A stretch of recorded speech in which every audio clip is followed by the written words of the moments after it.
kind of to finish off, what are some, I mean, I've been doing hypnosis for about 6 years now, and I've had some strange and funny experiences. So what are some of the most amazing experiences you had with hypnosis, or also some of the most funny things that have just happened? Yeah, quite a few, I guess. Well, certainly I've used hypnosis to do a number of things. I've used hypnosis to become invisible. I've used hypnosis for performance purposes, to steal people's things, to tempt people with money, to offer them £2,000 if they can move at all in front of an audience, things like that. That kind of just trying to display the thing, I guess. When we were first in Holland, we used to call it the Bermuda Triangle. We would draw like a triangle on the pavement and suggest to someone when they walk down this street, they'd step into it and they'd be trapped inside this triangle, and the canals were flooding and all this kind of stuff. Lots and lots of silly things, but what really affects me is the longevity. If you suggest, if you give someone a post-hypnotic suggestion, you suggest it will last. That from today, whenever I ask you to think of a card, you will change your mind a few times and you will settle on the Three of Hearts, believing it's a free choice that you've only just made. Should it be revealed to you, you'll be amazed. Things like that, suggesting something and then just letting it ride. We've tested stuff like that after longer than 3 months, 6 months. In some cases we've sent people messages, text messages, and they can only respond in a certain way. It's become automatic. I'm not encouraging that behaviour. I call it research in the context of performance. So post-hypnotic suggestions, how long they can last, and just people's personal knowledge about a topic, how you can seemingly just take it away or install a skill in that fashion which the person utterly believes they then have. It still blows my mind, the whole subject, despite I've seen maybe 5,000 or 6,000 people in therapy. I've seen thousands of people in performance. I never get bored of it. I never become inattentive with it either, because it is a responsibility. For a time you are changing that person's reality, even though it's collaborative and even though it's kind of semi-transparent in the way that it's imagined.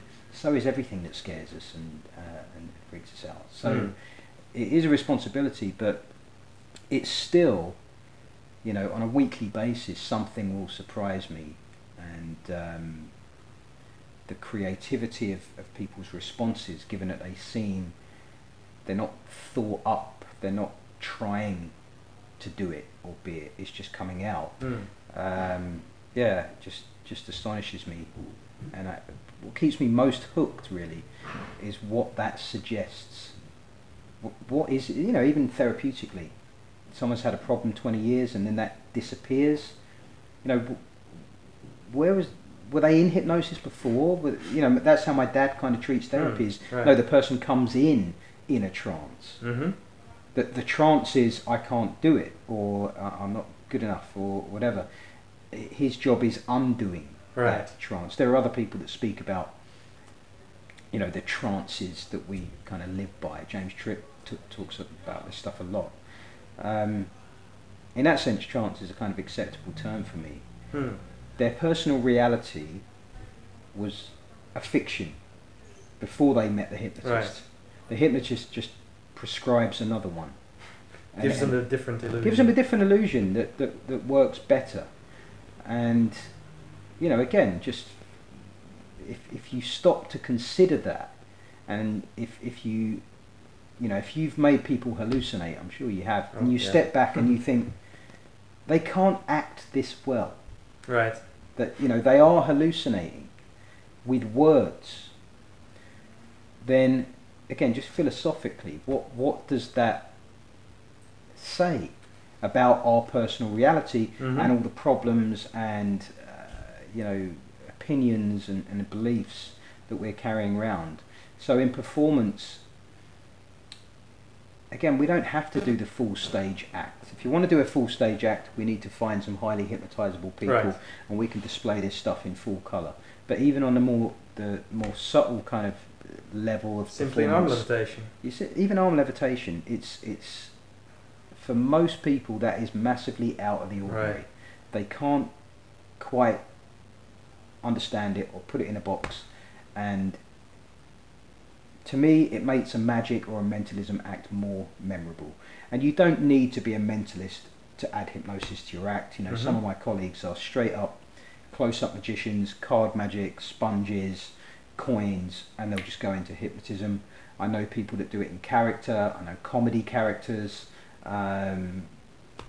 Vladimir Dmitry Kokov is a amusing mentalist from the UK who's hypnotized, you know, in a ridiculous character that, again, just it doesn't limit it, because a high is always a high and they're always on, and all they have to really do is engage with the process. Right. And it's the same with family and friends. You know, there's this kind of myth that you can't hypnotize people who are close to you. You can.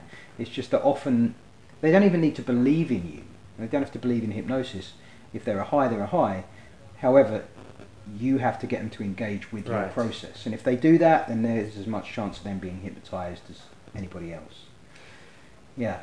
Very good. So, where can people find out about some more of your work, maybe your books or DVDs? Yeah, well, I have a free, on a YouTube channel called How To, that's a number 2, Hypnotize, with an S. It's a kind of few years old now. It's a channel I made with a company I used to run called Head Hacking, and we produced a number of products, but we put a free series of videos that essentially give you some technique for every step of the process. You could learn hypnosis just by watching these free videos. Most of my other stuff you can find on anthonyjacquin.com. In the last 12 months I've filmed a webinar series called Hypnosatsang, where I go in as much depth as I can on kind of every topic and work in this close-up parlor stage, and as well as some therapeutic bits and pieces. And I also teach hypnosis and hypnotherapy with my father, who originally taught it to me, Freddie Jacquin, on the JacquinHypnosisAcademy.com. There's tons of good resources out there. It's a bit like magic. At first you want to kind of gather, because you have this feeling, I just need a little bit more. I just need to master these language patterns. I just need to understand what's going on in the brain. And you end up, again, just kind of lost. Limit yourself to the basics. Do it 50 times. Pay attention to the reactions. Understand that it's not just the objective response, as in whether their arm lifts or gets stuck or their name doesn't come out. It's the subjective experience. If you keep your focus on them, you will start to see this difference in the subjective experience that the person's having. If that is what you're attending to, then you will progress much quicker than did it work or not? Did they move or not? Because, as I say, the classic suggestion effect is the thing that we're playing with. We can relax about state and depth and trance and all this stuff. We have a choice about how we present it. I'll just say this, as this is a magic and mentalism channel. This is where the real value is. The fact that we know for a fact you can get all hypnotic effects without calling it hypnosis, without doing an induction. That's great news if you want to bend something in someone's hand or make something change in the back rooms of their mind. Infinite possibilities. Yeah, infinite possibilities. We just have to start suggesting. And sure, stage gives us even more leeway. If you're doing stuff for radio or TV and you get to affect someone prior to going on, then you can just pull off crazy miracles. You know, think about it. It's just another method at that point. It's just this method is the closest thing to real magic. The fact that you can hide the method still.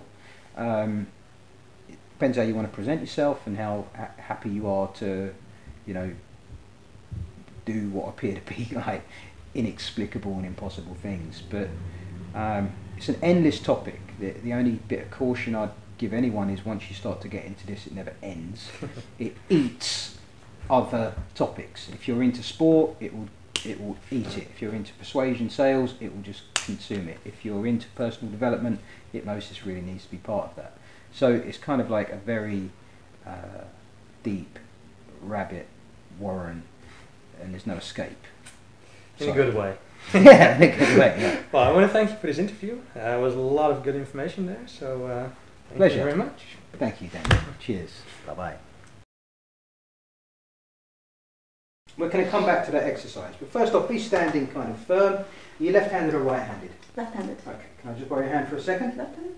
No, it doesn't really matter. I don't want you to, that question is an irrelevant question, I just ask it of everyone. Just look up at your hand, look at the lines on it, look at one spot. As this moves towards your face, your eyes begin to change focus. Close your eyes now, that's right, and just relax and go deeper and deeper. As that arm drops down, I'm going to take hold of it. This arm can relax completely, like a heavy, just like a ragdoll's arm. It can just kind of hang there all by itself. I'm going to take hold of your left hand. I'm just going to place it right here. And again, it will begin to lift. Make no conscious effort to lift it, but imagine that your head is a magnet and your hand is a magnet. You're going to feel it starting to drift up towards your head. Again, as it lifts, it gets lighter and lighter, higher and higher, and again, you're going to enjoy that sense of well-being, just to kind of letting go. And when it touches your head, your legs will support you. You are going to go into a profound state of hypnosis you may have never experienced before. I have no idea, but when your hand touches your head, you can just go there now. Your legs will support you. From the top of the head all the way down to your toes, you are drifting in this state of mind that we call hypnosis, not being asleep like the sleep you have at night, just a deep relaxation of your nervous system. Now imagine this, imagine that hand and even your elbow is now locking and that hand is sticking to your face just for a time. Imagine that. I know it's a crazy idea. But imagine your hand and your head are carved out of the same piece of material. And imagine there's nothing you can do about that. So the harder you try and pull that hand off your head, the tighter it sticks. And the more your elbow locks into position. Imagine that, and imagine it's happening all by itself. And I want you to try and pull your hand off your head. I know it's a crazy idea. Pull as hard as you can. It's a crazy thing. Now imagine this same stuck feeling travelling up into your shoulder. Imagine it travelling across your neck into your mouth to the point where, just for a time, your name sticks to the end of your tongue and it won't come out. You can know what it is, but when you try and say it, it's like it's stuck in there. It's like having a feather in your mouth or something, and the harder you try and spit it out, the more difficult it becomes. What's your name? I'm Anthony. What's your name? Actually, don't actually choke on the feather. But seriously, try and say your name. Is it a long name or a short name? Relatively short. Relatively short. Try and say it for me. It's a strange thing, but you know what it is, right? Mm-hmm. So a couple of simple decisions. Look, I've written something on the back of the card. You saw that, right? You can verify what's on there in a moment. If you take hold of it, could you confirm? It does say something quite specific on the back of that card. I know it's a peculiar message. Would that be fair? Yeah. Okay, good. So a couple of simple decisions. I've got a coin, a phone, and a pen. I'm going to hide these behind my back. I'd like you to reach forward, lift up any two of these items. Okay? I should say you're going to feel like running and hiding in a moment, even though I'm not chasing or scrutinising you. There's nothing to be concerned about. I'm not going to pull them away again. I want you to lift up any two of these items. Now, I've been carrying this card around with me all day. I only really have one on me. Just look at me for a moment. And I want you to place one of the items behind your back.